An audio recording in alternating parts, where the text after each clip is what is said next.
I'm CT. When I'm not hosting podcasts, I live in the real world. I mean, everybody has to have a job, right? Well, my job is CS, customer service, solutions, relationships, and generating motivation to keep my team pumped up and connected to every single person that has made a decision to go into the store, pick up a few things, or maybe even fill up a gigantic basket. This is C.T.C.S, episode number 44. COVID sets in. This is truly a transition walk as we jump into day number 1 of 4. Some stuff went down over the past couple of days where HR got involved, and so they had to take down my experience with the situation. And that kind of stuff just really gets underneath my skin. You know, you find yourself in a place where you were just an innocent bystander, and then somebody wants you to identify the events that took place, and I just felt so violated. All right, so all the necessary paperwork has been signed, and the guilt trip is kind of off my back now. But it just feels weird that when you go in, you feel like you're narking on somebody. And I realize that you're an eyewitness, dude. You eyewitness something. They just want to know what the answers are. But it's still, it's going to be 48 hours. I'm never going to get back again. But everything's all taken care of. And the thing is, when I was signing it, I put in 7/21/2022. 7/21. Why does that day sound familiar? 7/21. Yeah, it was on that day in 2009. That I had a heart attack at 6:15 p.m. So, wow, this day. Let's get this 7/21 off the calendar. The girl on register number 3, she was asked by a guest, hey, how's your day going? I mean, it was a positive question. She goes, I'm having a really bad day. I don't even know why I'm here at work. You just stop in that moment and you think, okay, where did that come from? Someone needs to make a phone call. Someone needs to sit down with her and say, we don't talk that way to our guests. One of my favorite managers on duty pulled me to the side and said, can we just talk? And I'm thinking, oh boy. And so we start taking a walk through the store, and I learned about his dog. And he says, I'm probably going to have to put my baby to sleep tomorrow. And it's one of those things, and we have raised 9 rescues, and Jazzy is the only one that's still with us. So that means that we've lost 8. So comforting him today was my calling today. 36-year-old man walks by, and long hair, bearded face, and right away my mind goes, I know you. How do I know you? And I mean, it's like I know him like a brother. I know you. Type of thing. And so I went up to him and I said, how do I know you? And he says, well, my name is Ryan. And I went, dude, I have known you since the day you were born. And this is the first time I've seen him in many, many, many years. And his father is a major mentor to me in the radio industry. And it's like, God dang, wow, that fast, your mind goes, you know him, go talk to him. Transition walk into day number 2.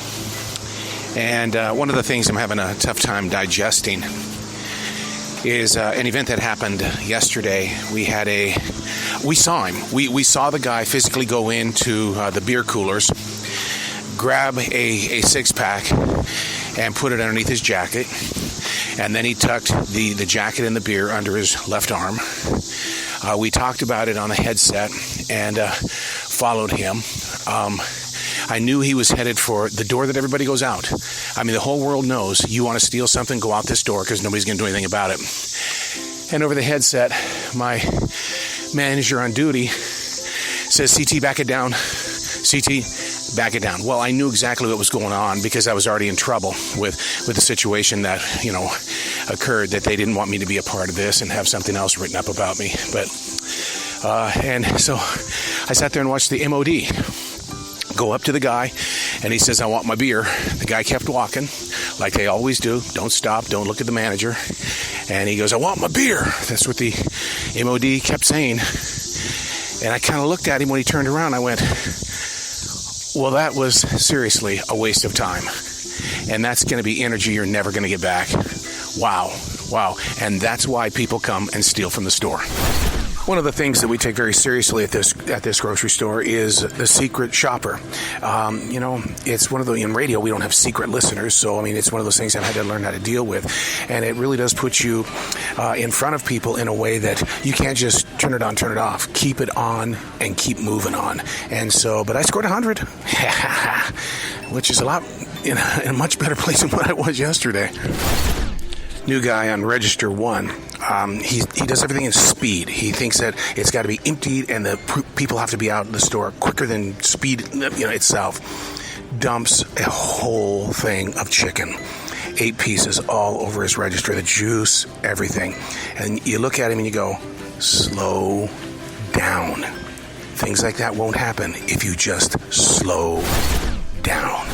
Caught our first theft, and it's a gigantic bag full of the pods for the washing machine for Tide, and sure, it's $75 worth of soap, but still we caught them in produce, and what they do is they just drop it off and then they take off. So, but it's like you got to keep an eye on everybody that's moving, especially those with shifty eyes. See, and when you're around people as much as we are every single day, 9 to 10 to 13 hours a day, we know the shifty eyes. I'm not sure this is a smart thing to be doing on your first day back from taking 10 days off for COVID-19, but one of our people in customer service is, on the register and bragging about, this is my first day back from COVID-19. Well, what would your reaction be? Seriously, how would you react if there was somebody like that? It's not bragging material, is it? I don't think so, but people are backing off and they're staying away from her register. A gentleman at customer service has brought in about maybe $40 worth of food, a lot of it meat. He says he bought it maybe about a month ago, especially the meat, and says that he doesn't need it, and so he'd like to get his money back. A month ago, keep that in mind, okay? All of the food, none of it is in a bag from this store. And so we're running a check on his receipt to find out if he even bought the food here. Here's an update on the returned meat and other groceries. The majority of the stuff was expired. There's a certain time limit that you can return stuff. And the meat itself was, like I said, it was like 30 days old. And he was kind of a little upset going, what do you mean? We don't need it. And so I thought we would get our money back. And you have to explain to him in a very gentle, professional way that, once it's expired, which is usually 3 days after you purchase it, then you cannot get your money back. And what they do is they want to come back and get double the money back when they do stuff like that. So, and we've talked about this before, about how much of that is a profession. C.T.C.S. pita chips are so popular here in the South. Really super popular. But they moved them in the store. And where they moved them to, I have to sit there and think, what? What? Really? So Stacy's Pita Chips is in the milk section of the store. No, how? Why? Oh, explain. We sold a lot of Mega Million tickets today, 660 million. Of course I had to jump on it, man. Yeah, I got one of those $15 mega pliers. So I'll be watching the news tonight to find out. Now here's the kind of person that I am, really honestly, is that let's just say I won 100,000, or if I won $1 million, or even 660 million, I'm still going to report to work. I'm just that kind of a person. I was born to work. I'm going to work, and it's just who I am. All right, here we go. Transition walk number 3. By assumption, I'm thinking that I did not win the mega whatever lottery last night, the Mega Millions. I haven't got the official beep beep yet at the store, where I'll just kind of put it underneath the laser and see if I even won a penny. But the numbers I looked at last night didn't resemble anything that was on my little sheet of paper, so I guess I got to go to C.T.C.S. But I even said it last night, though, that if I were to win something like that, I would still go to work, because work is just something that I enjoy doing. My very first conversation of the day was back with the people in receiving, and when things are damaged, you take it back there and you put it in a special area, and there's just like a sliver of a hole in some Kingsford charcoal, and it's like, really? They couldn't have taken this? It's charcoal. And then we got on the subject of people with their squished bread and their broken eggs. It's always on the bottom of the cart, and yet they will tell you, the guest will, take care of the bread. Don't do anything to my eggs. But yet, to get the eggs up to us, there's soda on top of it. There's like bottled water on top of it and everything like that. So it's like, protect the bread after I have done what I have done with the bread. Last week we reported that we had 2 people that had COVID-19 that work up at the front of the store, and they came back, and we talked about that in an earlier part of this episode, but I just asked where new guy Bill is, and they looked at me and they go, we had to send him home.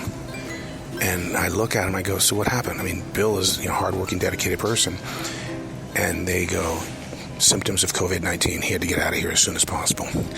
I'll keep you posted. One of the things that I need to stop saying when I'm helping people out with self-checkout is I have got to stop saying, here, let me grab your basket. I'm going to grab your basket. Are you seeing what I started to feel when I said that? I walked up behind a woman and I said, I'm going to grab your basket. You're going to grab my what? Right, exactly. So get that out of my vocabulary. Talking about it helps me become aware of it. Not what you need on a Saturday. We've got a huge water leak at the bar, water everywhere. So now we've got to figure out how we can get into it, because there are no doors, there are no screws, and so we have to call in the big guys. Got to get in that construction crew. Here's an update on the water break at the bar. What happened is that the sprayer was hanging over the edge. Why we didn't catch that at the very beginning, I don't know. And boy, that was slamming. Something slammed in the background. But it was nothing really serious, just the sprayer.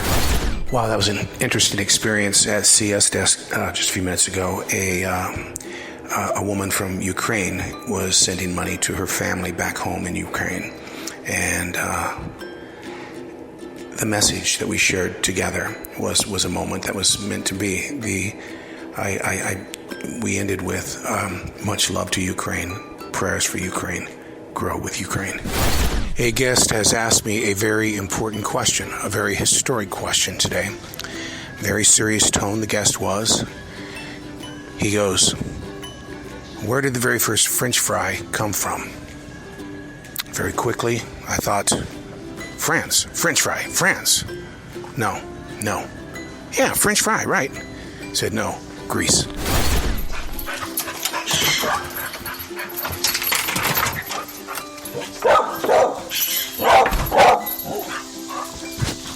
It's my dog. She knows it's time for the transition walk. 91 degrees out here.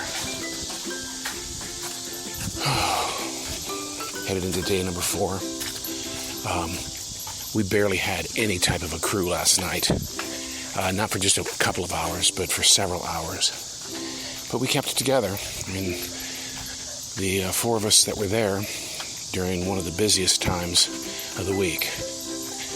That's what it's all about. You got to keep that team together. No matter how bad it is, keep the team together. Headed into the store right now. If you've listened to the last 3 or 4 C.T.C.S's, the one thing that I've duly noted on Sundays when you walk in, the bad moods that people are in. Not just the guests, but the bad moods of the employees. And it's like, I got to be the mental coach, the up person, plastic candy-coated bathroom mirror smile, because I ain't jumping into their junk. Well, it takes one hell of a man to admit when they're wrong. Today, the vibe is not bad at all. Everybody seems to be in upbeat moods. They talk about how busy it is, and, busy is good. I think the transition period between the people that get here at 6 o'clock in the morning and when I get in here at 1 o'clock, they're tired already, and that might be the vibe that I'm picking up on. The sign in produce says watermelons, whole watermelons, $4.99. Okay, you got that for the picture? Whole watermelons, $4.99. Next to it on the same sign, it says save $4. Okay, full picture, $4.99, save $4. Gentleman comes up with 10 watermelon. He believes those watermelon are 99 cents a piece. You doing the math there? The actual watermelons are $8.99. You save $4, so they're going to be $4.99. If you ever want to take a trip through shock and awe at a supermarket, go and look underneath the registers. I mean, really, where you get down into the actual guts of it all. All of that particle, those food particles and things like that, fall in between everything, and you've got to get in there and you've got to vacuum it out. Hey, how are you? Doing very well. And so it's meticulous, but you've got to do it because I can't imagine what it's doing to the computers inside these registers.